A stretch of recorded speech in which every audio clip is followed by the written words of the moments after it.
दोस्तों, 3 साल के इंतजार के बाद आखिरकार पुष्पा मूवी का दूसरा भाग रिलीज हो गया है, जिसने पहले ही दिन सभी बॉक्स ऑफिस रिकॉर्ड तोड़ दिए हैं।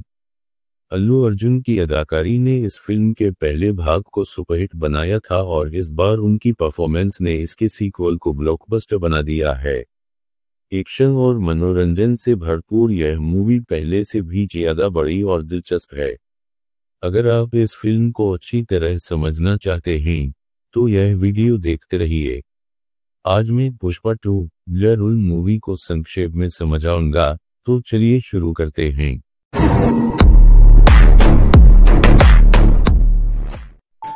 फिल्म की शुरुआत में पुष्पा को एक सपना आता है कि उसने अपना लाल चंदन जापान को सप्लाई किया, लेकिन उन्हें इसके पैसे नहीं मिले। इस वजह से पुष्पा जापान जाता है और उस गैंग से लड़ता है जिन्होंने वह माल खरीदा था। लेकिन लड़ाई के दौरान पुष्पा को गोली लग जाती है, जिससे उसे अपने बचपन की एक घटना याद आती है जब वह ऐसे ही पानी में गिरा था। इसी भयानक सपने से पुष्पा की नींद खुल जाती है। अब बात करते हैं असली कहानी की। इस फिल्म की कहानी पहले भाग के कुछ समय बाद की है। अब पुष्पा की शादी श्रीवल्ली से हो चुकी है और सिंडिकेट का लीडर बनने से उसकी इज्जत और कमाई बहुत ज्यादा बढ़ गई है। दूसरी तरफ पुलिस ऑफिसर भंवर सिंह शेखावत, जिसे पुष्पा ने बेइज्जत करके उसके कपड़े उतारे थे और उसे रिश्वत देने से मना कर दिया था, अचानक कहीं गायब हो जाता है। सबको लगता है कि वह शर्म के मारे नौकरी छोड़कर भाग गया, लेकिन वह असल में बदला लेने की तैयारी कर रहा था। फिर एक दिन शेखावत अपना भेष बदलकर पुष्पा के मजदूरों के साथ जंगल चला जाता है और वहां लाल चंदन की कटाई करने लगता है। जैसे ही सारा माल वहां जमा हो जाता है, शेखावत पूरी पुलिस फोर्स को वहां बुलाकर सभी मजदूरों को गिरफ्तार कर लेता है और वह माल जब्त कर लेता है।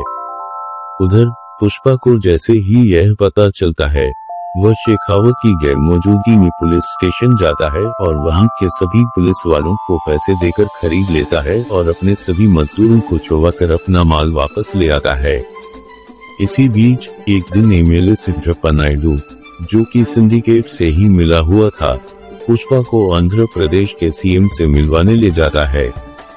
जाते वक्त श्रीवल्ली पुष्पा को सीएम के साथ एक फोटो खिंचवाने के लिए कहती है, पर सीएम इसके लिए मना कर देता है क्योंकि एक स्मगलर के साथ फोटो निकालने से उसकी इज्जत में दाग लग सकता था।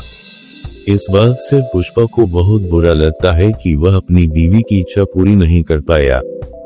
तब वह नायडू से पूछता है कि अगर वह सीएम होता तो क्या वह उसके साथ फोटो खिंचवाता, जिसके लिए वह हाँ कहता है। इसीलिए पुष्पा यह फैसला करता है कि अब वह किसी भी तरह सिद्धप्पा नायडू को आंध्र प्रदेश का सीएम बनाकर रहेगा ताकि वह श्रीवल्ली के लिए वह फोटो ला सके। लेकिन इस काम के लिए बहुत सारे पैसों की जरूरत थी। तब पुष्पा नायडू को दिल्ली भेजता है और उसके जरिए सेंट्रल मिनिस्टर प्रताप रेड्डी से बात करता है। वह उसे 100 करोड़ देकर सिद्धप्पा को सीएम बनाने के लिए कहता है, जिसके लिए प्रताप रेड्डी तैयार हो जाता है। और फिलहाल पुष्पा के पास इतने पैसे नहीं थे, तो इसके लिए वह अपने धंधे को बढ़ाने का सोचता है और वह सिर्फ इंडिया में ही माल बेचने की बजाय उसे बाहर भी सप्लाई करने का फैसला करता है। इसके लिए पुष्पा मालदीव जाकर हमीद नाम के एक इंटरनेशनल बायर से मिलता है और उसे 2000 टन लाल चंदन 1000 करोड़ में देने की डील करता है। यह सौदा होने के बाद अब पुष्पा का टारगेट था इतना सारा माल जमा करना। इसके लिए वह लाल चंदन बेचने वाले सभी स्मगलरों को अपने सिंडिकेट में शामिल कर लेता है और मजदूरों को ज्यादा पैसे देकर काफी तेजी से पेड़ कटवाना शुरू करता है और वह सारा माल अपने सितारा जिले में जमा करने लगता है। दूसरी तरफ मंगल सिन्हू, जो कि सिंडिकेट का पुराना लीडर था, उसे यह पता चलता है कि पुष्पा बहुत सारा माल जमा कर रहा है, जिससे सिन्हू और उसकी बीवी दक्षा को यह शक होता है कि पुष्पा कोई बड़ा काम करने वाला है। इसीलिए वह उसके रास्ते में टंगरने का सोचते हैं और वह भंवर सिंह शेखावत से हाथ मिला लेते हैं क्योंकि इन दोनों ही पार्टियों को पुष्पा से अपना बदला लेना था। तब एक दिन दक्षा शेखावत से मिलकर उसे बताती है कि उनका एक पुराना आदमी बका रेड्डी अब सिंडिकेट का मेंबर बन गया है और वह पुष्पा को माल सप्लाई कर रहा है। दक्षा यह जानती थी कि बका रेड्डी अपना माल कहां से ले जाता है, इसीलिए वह शेखावत को बोलती है कि वह उसका माल जब्त करके बका को धमकाए ताकि सिंडिकेट के बाकी लोग पुलिस से डरने लग जाएं, जिसका फायदा उठाकर सीनू फिर से सबको अपने पक्ष में ले लेगा। इसलिए एक रात शेखावत उस जगह पर अपनी टीम लेकर खड़ा हो जाता है जहां से बका रेड्डी माल ले जाता था। फिर जैसे ही वह चंदन के ट्रक वहां से गुजरते हैं, तब पुलिस वाले उन्हें रोकते हैं और शेखावत वह ट्रक्स जला देता है। इसके बाद शेखावत बका को पकड़ता है और उसे नीचे फेंक कर मार देता है। तब दक्षा और सीनू वहां आकर उसे बोलते हैं कि उन्होंने सिर्फ उसे डराने के लिए कहा था, लेकिन शेखावत उन्हें कहता है कि अगर वह बका को डराता तो इससे ज्यादा फर्क नहीं पड़ता था और उसके मरने से पूरा सिंडिकेट उससे डरेगा। फिर जैसे ही बका रेड्डी की मौत की खबर फैलती है तो सच में सिंडिकेट के लोग शेखावत से डरने लग जाते हैं और वह सब मंगल सीनू को फिर से सिंडिकेट का लीडर बनाने की बात करते हैं ताकि पुष्पा और शेखावत के झगड़े में उनकी जान न जाए। इस हादसे के लिए सब लोग एमएलए नायडू को दोषी ठहराते हैं क्योंकि उसी ने पुष्पा को सिंडिकेट का लीडर बनाया था। इसीलिए नायडू जाकर शेखावत से बात करता है और पैसे लेकर भी शांत नहीं हो रहा था। इसीलिए नायडू बोलता है कि अगर वह पुष्पा से उसे सॉरी बोलवा दे तो क्या वह उसे माफ कर देगा। शेखावत इसके लिए राजी हो जाता है और फिर वह एक बहुत बड़ी पार्टी आयोजित रखता है ताकि वह सबके सामने पुष्पा को नीचा दिखा सके। उधर सिंडिकेट के सभी सदस्य पुष्पा पर दबाव डालते हैं कि वह शेखावत से माफी मांगे। जिस दिन पार्टी होती है, पुष्पा बहुत पी लेता है और सबकी बातों में आकर शेखावत के पास जाकर माफी मांग लेता है। इससे शेखावत और बाकी सब लोग बहुत खुश होते हैं कि उन्होंने पुष्पा राज को झुका दिया। लेकिन माफी मांगने के बाद घर जाते समय पुष्पा को होश आता है और उसे महसूस होता है कि उसने बहुत बड़ी गलती कर दी। इसलिए वह दोबारा उस पार्टी में जाता है और शेखावत को स्विमिंग पूल में गिराकर वहां टॉयलेट कर देता है। इससे शेखावत बहुत गुस्सा हो जाता है और पुष्पा को मारने की कोशिश करता है। तब सब लोग उसे शांत करते हैं। फिर शेखावत पुष्पा से कहता है कि अब वह उसे मारेगा नहीं, बल्कि उसका सारा माल जब्त करके उसे कंगाल कर देगा। इस पर पुष्पा भी उसे चुनौती देता है कि अगले सोमवार को उसका 2000 टन माल चेन्नई जाने वाला है। अगर उसने एक भी लकड़ी पकड़ ली तो वह खुद सिंडिकेट छोड़कर फिर से मजदूर बन जाएगा। जब सोमवार का दिन आता है, तब शेखावत अपनी पूरी पुलिस की फौज लेकर हर चेक पोस्ट की घेराबंदी कर देता है और वहां उन ट्रकों के आने का इंतजार करता है। लेकिन जब वह माल वहां से नहीं गुजरता, तब उन्हें शक होता है और वे नदी में देखते हैं, जिसके अंदर पानी नहीं था क्योंकि पुष्पा ने नदी को खाली करा दिया था और वहां से अपने ट्रक भेज रहा था। शेखावत को जैसे ही यह समझ में आता है, वह अपनी टीम को नदी के रास्ते भेजकर उन ट्रकों को पकड़ने के लिए कहता है, लेकिन पुष्पा के साथ ही उनका रास्ता रोक देते हैं। तब शेखावत खुद अकेला किसी तरह उन ट्रकों के सामने पहुंच जाता है और उन पर हमला करके पूरा माल पकड़ लेता है। फिर वह सीनू और दक्षा को वहां बुलाकर जश्न मनाता है और मीडिया को बताता है कि उसने पुष्पा का 2000 टन माल पकड़ लिया है। पर तभी सीनू उसे बताता है कि वह असली माल नहीं है, बल्कि एक दूसरा सस्ता लकड़ी है जो लाल चंदन जैसा ही दिखता है। फिर पुलिस वालों को एक बैलगाड़ी मिलती है जो माल पकड़ते वक्त बीच में आई थी। शेखावत जब उसे चेक करता है तो उसे पता चलता है कि वह बैलगाड़ी लाल चंदन से बनी है। मतलब पुष्पा ने असली माल को बेलगाड़ियों का रूप देकर उसे चेन्नई भेजा था और ट्रकों में नकली माल भरकर पुलिस का ध्यान भटका था। तभी पुष्पा पुलिस स्टेशन के सामने आता है और शेखावत का मजाक उड़ाता है। फिर वह उस बैलगाड़ी को बम से तबाह कर देता है ताकि पुलिस को एक भी टुकड़ा न मिले। इस सब के बीच एक दिन काली मीट की बहुत बड़ी पूजा होती है, जहां पुष्पा के परिवार वाले और दोस्त सब लोग जमा होते हैं। वहां अचानक सबको पता चलता है कि श्रीवल्ली गर्भवती हैं। यह सुनकर पुष्पा मां काली का रूप लेता है और पूजा में नाचकर अपने लिए एक बेटी की प्रार्थना करता है क्योंकि पुष्पा का कोई सरनेम नहीं था। इसलिए वह चाहता था कि उसे एक बेटी हो ताकि शादी के बाद उसे नया नाम मिल सके। तभी वहां पूजा के बाद कुछ गुंडे मिलकर पुष्पा के सौतेले भाई मोहन की बेटी को छेड़ते हैं, जिसकी वजह से पुष्पा उन सबको बहुत मारता है। लेकिन इसके बावजूद भी मोहन इससे खुश नहीं होता और वह पुष्पा को अपने परिवार से दूर रहने के लिए कहता है। तब श्रीवली मोहन की बहुत बेइज्जती करती है और वे लोग वहां से चले जाते हैं। इस सब के बाद पुष्पा अपने माल को चेन्नई से आगे रामेश्वरम भेजता है, जहां से वह चंदन श्रीलंका जाने वाला था और वहां से मालदीव्स का हमीद उसे दूसरे देशों में बेचने वाला था। वह 2000 टन माल कहाँ है, यह बात सिर्फ जक्का रेड्डी ही जानता था। इसलिए जब जक्का रामेश्वरम जाता है, तब शेखावत अपना एक आदमी उसके पीछे भेजकर यह पता लगा लेता है कि वह माल कहाँ है।